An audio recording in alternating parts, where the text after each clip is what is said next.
Welcome to the Enterprise Excellence Podcast, where our purpose is to help create a better future. Learn from our world's experts how to improve your organisation sustainably. Learn how to achieve and sustain an excellence journey for yourself, others, and the planet. And I'm your host, Brad Jevons, coming to you from Brisbane, Australia. We are proudly brought to you in association with SA Partners, a world-leading business transformation consultancy. SA Partners are a truly purposeful company focused on helping organisations achieve sustainable improvement for themselves, others, and the planet. Welcome to episode 50 of the Enterprise Excellence Podcast. It is such a pleasure to have Mr Subhanjan Sarkar on the show with us today.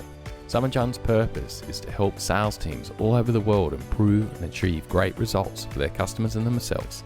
Subhahnjan has extensive knowledge and experience in the world of IT, the origins of the new buyer-led transaction era, and excellence in value transaction outcomes.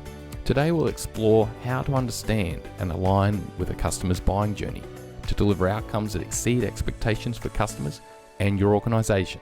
Let's get into the episode. Subhahnjan, thank you so much for joining us today. Brad, it's an absolute delight. Every exchange I have with you, I learn, and that makes me so excited to be here and be talking to you.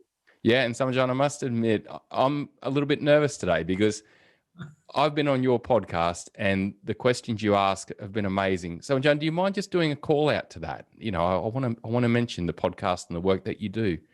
Sure. So I actually do a few. The one we spoke on, where we spoke about your book, is called Bits About Books.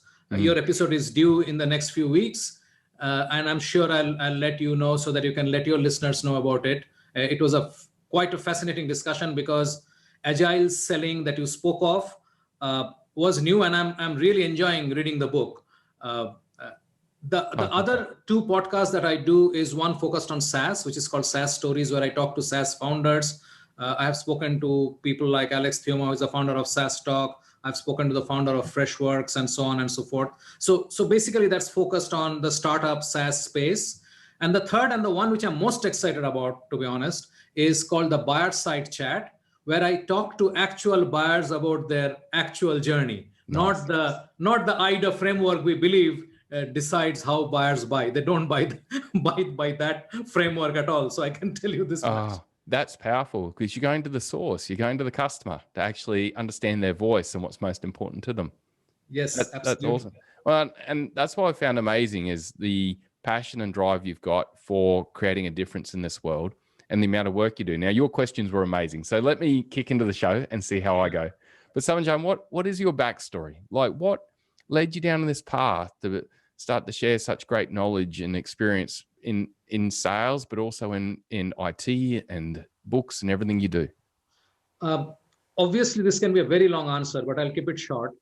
Brad, I was blessed. My father was a publisher. So when I was very young, I used to go to those old letter presses where people used to put together metal types to set a book. Yeah. Right? I've seen it from that stage, moved to offset and so on and so forth. Anyway, long story short, when I was in school, I published my first magazine, which used to be sold. It was not a free magazine. Yeah. We used to sell it. Yeah. It was like a penny or less than that in Indian currency. But fast forward like 30 years, I found myself in Bangalore. And Bangalore, as you know, is the IT capital of India. And sort of that media interest and Bangalore got me focused into media for technology. And I launched the first tech show on television in India way back in 1996. So Now people are going to guess my age. I'm really old. That said, that sort of morphed into a 24-hour technology channel. And in between, I used to host a primetime show on CNBC. So basically what happened is my interest in media and my interest in technology saw me doing a primetime show on television for technology. However, post that, I took a break from tech and TV. And what I found my interest is in sort of tech. So this was media more and tech as the second subset. I sort of flipped that funnel and went into creating media-centric products. right? So the first one I created is called Show How To. It's a multilingual visual training platform. So if you are a automobile company or you are a large process driven company, this is where you'll come and create your entire process documentation, and people can click and learn, and so on. So basically what happened is creation comes easy to people like us, right? Because you have ideas like dime a dozen, literally. However, executing it and taking it to market is a completely different ballgame. Yeah. And I figured while I was doing that selling is and you look around, look at the success rate of startups, look at the success rate of companies, look at the Fortune 500, which has completely changed in the last 50 years, right? I mean, which were the Fortune 500 companies then, and which are the Fortune 500 companies now, and so on. So essentially, where I landed, and this is by default, not by default, but by chance, is that sales is the engine, revenue is the engine which you need to have a real good grip on if you want to do anything. Even if you're a consultant, even if you're trying to, help people do what they need to do, you still need to sell and market yourself, right? Yeah. And the difference between a successful consultant and a not so successful consultant may not be at all the amount of knowledge they have, but how effectively or efficiently have they been able to tell their story to others. Yeah, too true. Right. So that sort of brought me to a stage where he said that we have to figure out why so many people or so many organizations fail at selling. Yeah. And I always believe, because I was a terrible student in school, I have great ideas about the education system. You see the connection? Yes. So when you are not very good at something, you can have an outside in view, which most of the people who are inside don't have. And I sort of brought that perspective to selling. And what I found was very simple. What I found is we don't sell the way the buyers buy. It is as simple as that. Yeah. Buyers have a completely different path, and we believe that they have a different path, and we want buyers to move from stage 1 to stage 2 to stage 3 to stage 4, while the buyer is in stage 0 and then he has gone to stage A and he has gone somewhere else and then he has come back to B, and it's a completely chaotic process that they go through. Yeah. So I know. And so you've got massive background in the IT world, like Subhahnjan, being involved in technology, TV, and sharing knowledge back in the late 90s in Bangalore. Like, that was the heartland of it, wasn't it? And still and ongoing now, which credit to you playing a part in driving that heartland. And now really I can understand the amount of organizations that you've seen with great ideas and consultants with great ideas, but not being able to convert it. It's really driven this big focus on, why aren't we aligning to the customer? Why are we trying to drive our own outcomes and our own process? Well, there are, it's not a simple answer, but I think it can be simplified to this, that like in everything else in life, we love status quo. That's the easiest path to take. So if you are, and by the way, make no mistake that the millennials are yet to take leadership role in sales. I mean, there are some, but it's sporadic, right? Yeah. But large number of organizations are driven by leaders who are coming with the legacy industrial era thought process. So modern sales emerged from industrial era, right? So, and what was the genesis? Genesis was, you have figured out how to produce something in mass quantities, and now you need to figure out how to offload them.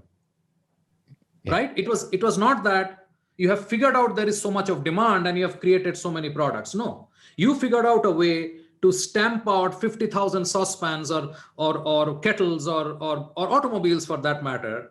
And which is why, I mean, famous quote by Mr. Ford saying that you can have it in any color as long as it's black, right? Yeah. So I mean, it is the mindset. There's nothing wrong with that. I think he knew that even if it is black, people are going to buy it because they need automobile. It doesn't matter, right? But the fact is, with the internet and disintermediation of many of these processes, the buyer has completely evolved. And we cannot sell with that mass produce, mass offload mindset, which is the genesis of Walmart. Stack them high, sell them low, right? Yeah. So it is not, so it's a very single point driver, which is pricing. But it is gone now. It is totally gone. There is somebody who is paying $28 million to make a trip to space with Jeff Bezos, right? It's a different world. Yeah. It's a different world. We cannot cut this world according to the cloth we bought 30 years back. Yeah. You know what I mean? Yeah. And Subhahnjan, I know the journey you're talking about. Like when I first got into a graduate position in an organization, I was put into sales. And it was very much that cookie cutter style approach, and not really taking much notice of the buying journey that the customer would like to go on. But Subhahnjan, what outcomes do you see happen when an organization can start to align themselves more to the buying journey that their ideal customers would like to go on? See, there are two core differences, according to me, that I see where the sellers and buyers are not on the opposite side of the table. And it's easier said than done, because somehow, if you look at the vocabulary that we use in sales, strangely, they're all about war. It's like we're in a battle. Yeah. And that battle, maybe when it was crafted, was supposed to be the competitor, but the battle somehow focused on the buyer, on our customers, as if we're in a battle with them. We have to outwit them. We have to out-negotiate them and so on and so forth, right? So two fundamental differences I see. One, the buyer and the seller both come out richer. And it is literally and figuratively, which means they both make more money out of that, successful successful union. Because when the seller is focused on the outcome that the buyer is focused on, so basically both are focused on the same thing. And if the seller ensures that the buyer achieves the outcome, that means the buyer grows. And at that point, the buyer is very happy to share part of it with the seller. So it is no more a point of negotiating you down to the last penny that you can go down to, but seeing the continued value of association. Yeah. And that brings to the second part of the win, is that you are now not selling one time anymore. You are literally trying to have a customer for life, which means you imagine the kind of effort that goes into aligning and then getting into account, understanding the account. Personally, I have not sold a lot, but I can tell you the few customers I have been dealing with them for 10, 15, 20 years. And CEOs have changed, ownership has changed, people have changed. I may be dealing with the 7th generation of leaders in that company, but I still deal with them. And they deal with me and whatever else I do, right? Yeah. So I think that, and I'm not saying that it has happened in all the accounts. By no means, I don't want to give that impression. I'm just trying to say where I could ensure that I delivered the value that will give disproportionately more to them. I actually ended up getting disproportionately more myself, but I didn't have to start with that objective. Yeah, it's powerful. So two key elements. One is, really align with the buyer and seek that win-win. Ultimately, the win for the buyer and help them achieve the outcome, which will then create an outcome for the sales team. But also then the other, which is focus on the journey of the buyer and that longer-term partnership that can arise out of this. And so it's so pertinent what you're talking about, because I've seen this go the wrong way so often in organizations.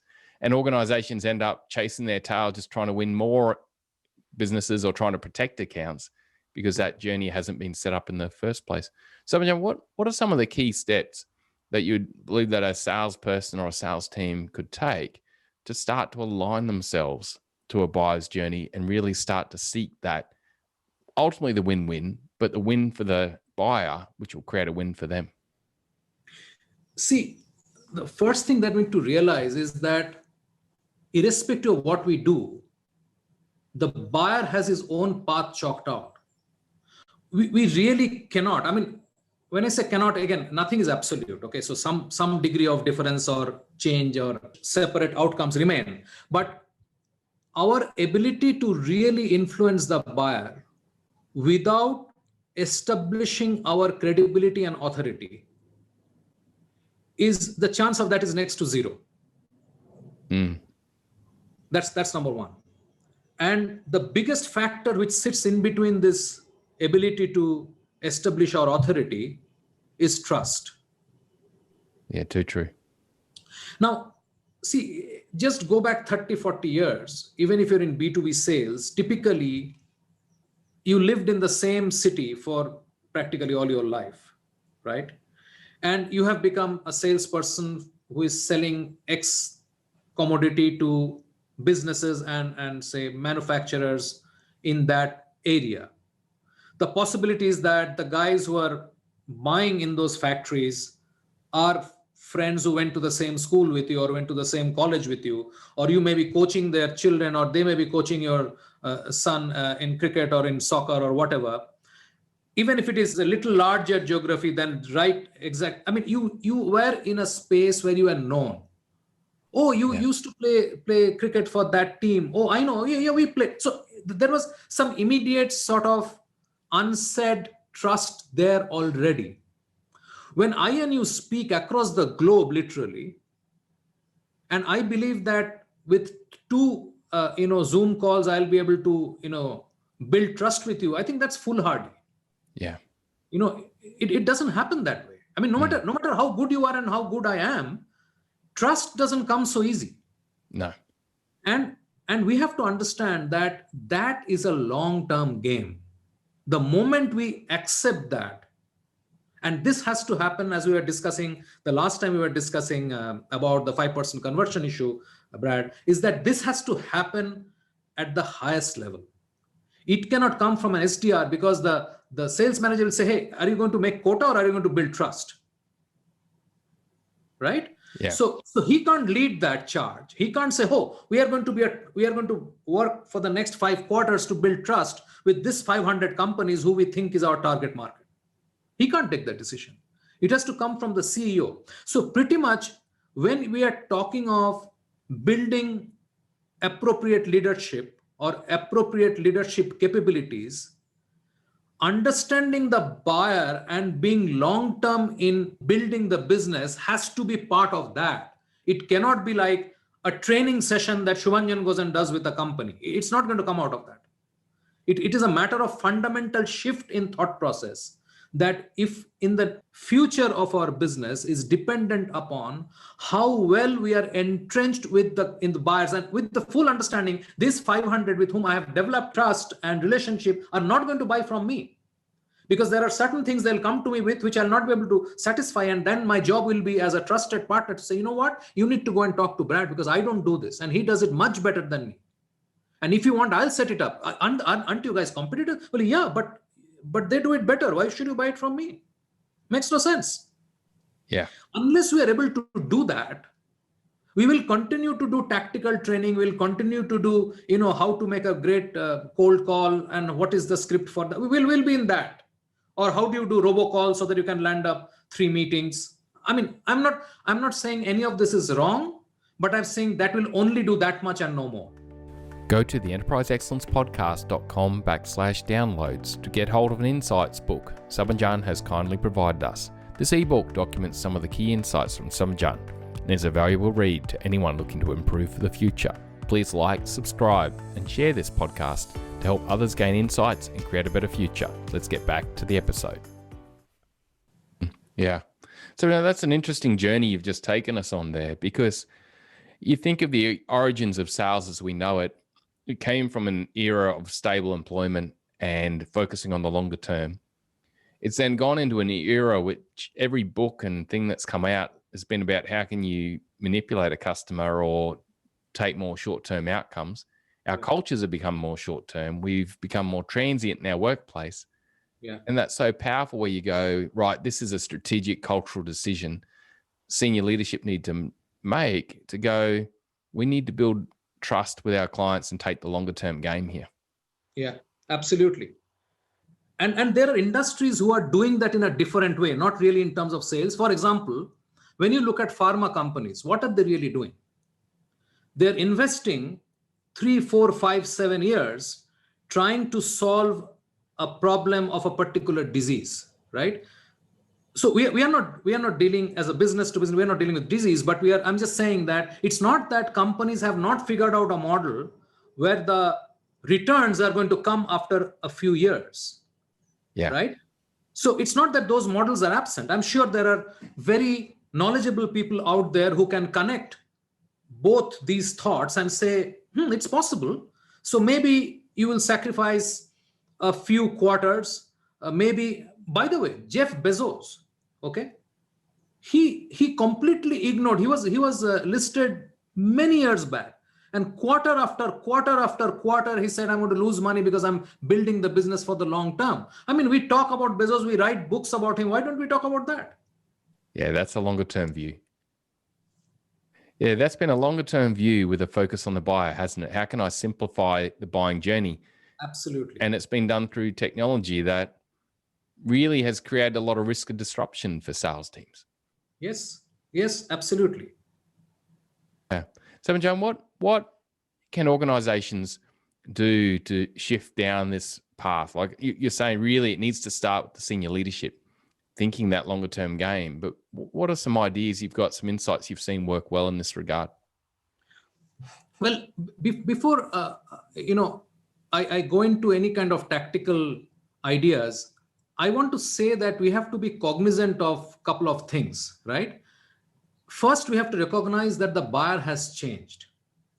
We first have to understand that this man whose room I'm getting into, or I'm getting into a call with, he's not the same person. Even he is the same person. He's not the same person who bought from me 10 years back. He's a changed person, right? The expectations of B2C, of the Amazons of the world, has changed how they deal with the B2B business as well. So typically B2B lags behind B2C in terms of behavior.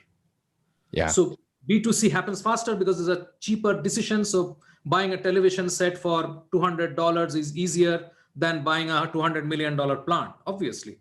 But what you're getting into your head is how smooth that effort was and how complicated this one is, right? So essentially what I'm saying is it's the same person wearing two different hats, but it's the same buyer. Don't forget that. Yeah. So you're buying on the weekend or you're buying during the week. Absolutely. You nailed it. So there are a couple of things we have to keep in mind. One is that this shift has it's not new. It's not that, last night the buyer changed. It is not like that. This started way back, in 1997, I'll just tell you, Murray Alexander, she created the first customer success department in Vantive. So customer success is nothing new. We typically talk about customer success as being a new idea, but this was way back in 1997, right? Yeah. 1999, Clue Trend Manifesto was written, right? Yeah. And Seth Godin wrote his book, Permission Marketing. We are literally talking of 22 years back. And these are seminal books which are signaling the change. It was signaling that things have changed, right? Yeah. So ITSMA first introduced in 2004 the idea of account-based marketing. Account-based marketing, we are all gaga about, this is the new thing. We are talking of 3-4 years. No, 2004. That concept was brought in. So the point I'm trying to make is a lot of things that we think are new and change, these things have been in the making for decades. It's not overnight. Yeah. And what it has led to is that there are 3 fundamental changes that have happened. And these are sort of at the very subliminal level. A, buyers are not buying through interruption anymore. The entire buying, selling process of the past, of the industrial era, is based upon my ability to interrupt your day. Yeah. My walking into your room, my waiting, making a call. So this cold approach, knocking on the door, was about interrupting the buyer in whatever he or she was doing. Yeah, there's no experience in that. That's not part of the journey they want. Exactly. They are not buying interruption, and they have hundreds of ways now, including technology, to not getting through. And by the way, Brad, look at this. What has been the response of the sales guys? Oh, let's create a software which will make robocalls. That's our response. Yeah, now text messages. Right. So basically what we are saying is do more, because we are not getting response. I'll figure out a way to interrupt more people so that some, sorry souls will sort of fall for it, and then I'll get my entry. I think that's not going to. And meanwhile, my brand has been damaged in 10,000 companies or 10,000 buyers by pestering them. Absolutely. And see what it is happening, what it's doing, Brad. Again, I'm just to connect the dot. The average, I think we spoke about this, the average time or tenure of a VP of sales, which is the highest person in the highest ranking role in the sales organization is 18 months. Oh, wow, that's short. Now tell me, if that is true, then why would you bother? If you are the VP of sales, I'm going to move on in 18 months. Why do I care about brand? I just need to somehow make my quota so that I can get my bonus, because I'll be out in 18 months. Yeah, that's this short term. Insecurity, this instability is basically percolating. So I don't care whether my people get developed. I don't care where my SDR is feeling at home in the company. I don't care about anything except making the quota. So I'll make everybody's life miserable, because my life is already miserable the day I got the job, because I know I'll be fired in 18 months. Yeah. It's not starting on the right path, and the measures aren't driving the right behaviors. Exactly, right? The second thing is to paraphrase Seth Godin, that we are in a permission economy. So what follows from that, they are not buying from interruption anymore, is that the only way to sell is through permission, which means you will get an engaged prospect, you will get data and information, you will get cooperation, and you will possibly be able to come to a stage where you will have a fair fight with 2 or 3 competitors, which is okay. Which is fair. You will also do the same thing. Yeah. You don't straight away go to Amazon and buy something. You will go and check out the other retailer, and you'll check out something else. You don't just blindly buy. So why should your buyer blindly buy? I mean, you don't just walk into one Lincoln showroom and decide, okay, I'll buy from him. You go to 2 other showrooms and find out somebody's giving you something else extra. Somebody's going to cut down the price, and so on and so forth, right? So we do it ourselves. Why should we expect a different behavior from our buyer? Yeah. But we will, if we sell with permission, we'll have a proper seat at the table with fair amount of participation, which is what you need. So that's the second point. No interruption, permission. And third, which is very, very critical for the data-driven environment that we live in, is that we have entered, I used to say we are entering, but we have entered the era of ethical analytics. You cannot surreptitiously track user behavior and believe that you can use that, and now I'll use the word jargon, against him or her to find your sale. Yeah. So these things have been 3 fundamental shifts that have happened. And that leads to what all you will be doing in terms of getting, see, you will not sell to 100% of the prospects that, even if they're 100% fit, you cannot sell to 100% of them, because you just don't have the capacity. Let's accept that. If tomorrow everybody told Elon Musk the world will only buy from Tesla, he cannot service the market. No. Nobody can. No company can. Okay. So the fact of life is, you need a sizable amount of the market to successfully pay yourself, pay your vendors, give return to your shareholders, and invest in R&D, right? This is what broadly is the cycle. So you will be able to do that if you are not interrupting your buyer, getting the seat at the table with permission, which means you have already gone through some selection process. You have already established some credibility. Yeah. You have already established some trust. And then you are guaranteeing the buyer that we are on equal. You don't spy on your neighbor and believe the neighbor is going to be a very good neighbor to you. Yeah. The same thing applies. We talk about so much of, there has been a dehumanization through technology. It's not technology's fault. It's we who are doing it, because we are treating everybody as anonymous and as a data point, and see where that leads when you talk of the Cambridge Analytica, Facebook kind of fiascos, and you see how much of that is happening. In fact, privacy debt will be the next technical debt. Yeah, definitely. You see the amount coming through the media and through channels on that topic right now. It's massive. The world's becoming aware of it, aren't they? Is it not? Yeah, totally. So Subhahnjan, I'm guessing to be able to do this, you've really got to understand your buyer. Like to be able to start to not interrupt them, to get permission to the table and then to be there at the right time. You really have to understand your buyer and start to take a more abundant approach. Yeah. And it is a difficult task, let me tell you. Buyers somehow are not very good at public discourse. So, for example, if you look at podcasts, you will find for every 300 sales related podcasts you will find one with the buyers or procurement professionals. The thing is that you will not find a lot of data upfront, which means you have to labor to build those relations. And as you can make out, that itself sets you apart. The moment you're going to make effort to understand Brad, and he'll say, oh, who are you? Okay, I don't know you. Okay, no, you don't know me. I know, but we are in this space and we would love to know what you are doing. It'll take a few of those, outreaches before Brad will agree, okay, I can possibly hop on a call with you or share something with you or have be on a panel with some of my colleagues and talk about this.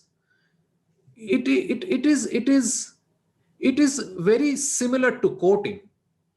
Yeah. So it is not something, there is a ready-made formula that what will work for one will work for the other and so on. But obviously, as you do more and more of it, you'll be in a position to share more, learn more and share more, and thereby getting better at it and so on. So the premise is that you need to put a lot of effort. Suppose I was talking about that 500 company target accounts, right? So it's going to take a lot of effort to get to people who know those accounts and will be willing to talk to you about the accounts and what's going on, and trusting you that you don't have an immediate agenda to somehow trick them into a discussion of selling something. Yeah, to make up for something in the quarter. Yeah. So I think, and that's a significantly shifted approach, and that will make a complete difference in how you are looked at. And as I said, people feel very scared when they say, oh, you mean I'll not be able to sell anything this year? I mean, how will I survive? I don't have an answer to that question. That's a question that the leadership has to answer. A lot of times, like I think you mentioned that you have to create multiple teams, some focused on the shorter period, some focused on the long term. But obviously, the larger team has to be focused on the long term, and the smaller team will be focused on the short term, and some of it will percolate. What the larger team is doing will percolate into the shorter term requirements. But the objective is that you sacrifice the instant for actually building a robust pipeline. And that pipeline will not be like a funnel. It will be literally like a pipe, which means most of the people who get through one side will come out the other end. Yeah, your conversion rate, I could see building that foundation of trust, taking that time to truly understand and build that, and then taking an abundant approach like you mentioned. You're not going to have to disrupt them. You're going to be asked to the table. You're going to be able to truly focus on their win. And then from that, you would predict the higher profitable win for yourself will come also. Absolutely. But it starts with that business shift where we go, right, we need to shift to align to the buyer's journey, and this is going to be a longer game. So, Subhahnjan, I can see how that relates a lot to then linking into the buyer's journey, because if you are taking that longer term view, and truly understanding your client, there will be a cycle of improvement that's going to continue on based on what you do. Yeah, absolutely. And see, we all know the best form of finding a prospect is referral, right? We all know that. I mean, no amount of advertising can replace a referral. If Brad refers Subhahnjan to a friend saying, you'll enjoy talking to him because I did, it's much likely that in one mail or one call, that person will be on my show than my trying to reach out to that person. And by the way, Brad, in my show, 50% of my guests are referrals. And these referrals come from the guests themselves. Hey, a friend of mine has written a book. I think you should talk to her. Yeah. And it's not to say that, I mean, I'm not trying to say that directly relates to what I'm talking, but I'm saying that's how referral works. I'm really talking about referral, not about me. So just to be clear. So referral is the best form. And when will the referral work? When a buyer says, I didn't buy from Subhahnjan, but I think he's a great fit for you. And I didn't buy from Subhahnjan because he came and told me that he can't service my requirement. And I totally trust this guy. So I think as a buyer, and you are a fellow buyer, I understand your requirement. I can tell you that this guy will be able to service it for you. You should talk to him. Yeah. Subhahnjan, I can vote for that or vouch for that. I do a lot of content and I'm out in the media a fair bit, but the bulk of my business comes from referral. When I look at my statistics, it's from a referral from someone who knows me. That's where it comes from. Absolutely. And that's the best form. Yeah. And I can vouch for the amount of content and work that's done elsewhere, but the bulk is still through a referral that's been built on trust and time. Exactly what you're saying. So, Subhahnjan, for our listeners, we are also doing a series of 2-minute enterprise excellence tips. So that for the people that are time poor, they can get a rapid tip. Subhahnjan, what would be your enterprise excellence 2-minute tip around this aspect of aligning to a buyer's journey? My tip is that start early, start really early. And that sometimes may be daunting because you may not know what to do. And that's okay. Because the buyer possibly at that point doesn't know themselves. That's a possibility. But if you are sort of being partner of that journey of not knowing and the discovery, I can guarantee you'll have the permission to be on the table. Yeah. And actually put in time. See, as a salesperson, instead of cold calling, if we did research and knowledge sharing and sense making for our prospects, I think we will be in a much better position. My thought is that if you can somehow ensure that you are starting early and getting on that journey that the buyer is starting now, which will culminate 18 months from today, and he sees you beside him, aiding him, giving him support, actually going out and finding things, which is what we'll do for friends, right? So, hey, my son wants to go to biotechnology. Can you figure out a good college in India? I said, look, I don't know anything about biotechnology, but I have 5 friends I can call up. Give me 2 days. I'm going to do it for you. Do that for friends. And that works. There is nothing new to learn. Most of the stuff is already known. You just need to be genuinely interested in his win. And if you do that, you will figure it out. Because I know that when you are talking for the first time, and this has become a lot longer than 2 minutes, by the way, I'm sorry about that. But that's great. But if you spend the time, hey, I have no idea, but apparently there is some issue that you are trying to deal with. Can I at all know what you're doing? Would you be willing to share it with me? And I have no expectation because I don't even know whether I have any solution for you. So I just want to be there and imagine that I'm a free assistant that you have who will go around and do some running about for you. Treat me like that, you know. I know, again, this is very simplified, simplistic way of saying this, but you get the idea. Yeah. Start early, be there for what they need, connect them, search for them, aid them, and you'll have a seat at the table 7, 10, 12 months down the line. With a strong foundation of trust. Yes. Yeah, too true. Absolutely. You're talking from my belief area, Subhahnjan. I love it. Subhahnjan, what's been a recent insight that you've had, something you've learned that you didn't know before? Yeah, so very strange, but it's a very simple line. It's all about the other guy. Yeah. All literally about the other guy. It's nothing about us. It's not about our company. It's not about our product. It's not about our great marketing campaign that we ran on Facebook or Google or wherever. It is really about the other guy. The moment, and obviously whoever is listening to this will say, this fellow seems to be repeating himself. It's true. I'm repeating myself in various ways because I truly believe if you can get that one thought into your head, end of this episode, that it's not about us, it's about the other guy, I think you've got it made. Yeah, that's neat. That's great insight and great knowledge. Subhahnjan, how can people reach out to you if they want to connect and learn more for the future? So the best way to reach out is to connect with me on LinkedIn, and they can use my mail, which is subhanjan@pitch.link. I can share that with you. I think my connection request asks for an email so that I sort of manage the number of people who reach out to me. But by the way, as you know, Brad, people who really want to reach out to me, they figure it out. Yeah. They figure it out. And they somehow will figure out and come to me and they will connect with me. So I think LinkedIn is the best way to come. And of course, if you are following any of the stuff that I'm doing, my podcast and my show on the Sales Experts channel, there are multiple ways there also that you can connect. You can leave a message, and I'm happy to connect with people. And honestly, anybody has end of this episode, if they feel that, hey, it would be nice to bounce off this idea with Subhahnjan, please feel free to reach out. We will figure out a way to talk about it.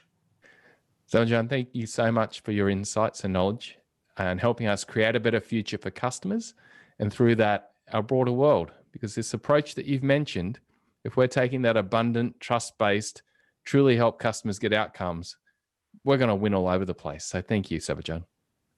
Thank you, Brad, for having me. And I hope that I added some value to your show and to your listeners. Oh, definitely. Thank you so much. Bye for now. What a great episode. Remember, you can go to our website, enterpriseexcellencepodcast.com/downloads to get hold of an insights ebook Subhahnjan has kindly provided us. This ebook documents some key insights from Subhahnjan and is a valuable read to anyone looking to improve. Please like, subscribe, and share this podcast to help others gain insights and create a better future. There were 2 key takeaways for me from this episode. 1, think long term. 2, understand your customer and align with their buying journey. This first key takeaway, think long term with sales and the importance of this starting with senior leadership, was such a great insight from Subhahnjan. To shift a sales culture from short-term commodity-based selling to a longer-term trust-based value-add approach ultimately requires a shift in culture. This needs to start from senior leadership to have any chance of being successful. The second key takeaway, understand your customer and align with their buying journey, is so critical in achieving sales excellence. Subhahnjan mentioned starting early in a customer buying journey at the discovery phase. This is a phase of a customer buying journey where they don't even know clearly that they require a solution and who can help them. It is a stage that requires us to take the time to understand them and their world, plan how to connect with them with abundance and value, plan how they would ultimately like us to do this, and start the process of building trust and value. Customer journey mapping is such a great technique to help a team start to think this way. Go to the enterpriseexcellencepodcast.com/downloads to get hold of customer journey mapping templates and resources. Thanks again for your time and knowledge, Subhahnjan. You are truly helping us create a better future for buyers, salespeople, and the organizations they work for. Thanks again. Bye for now.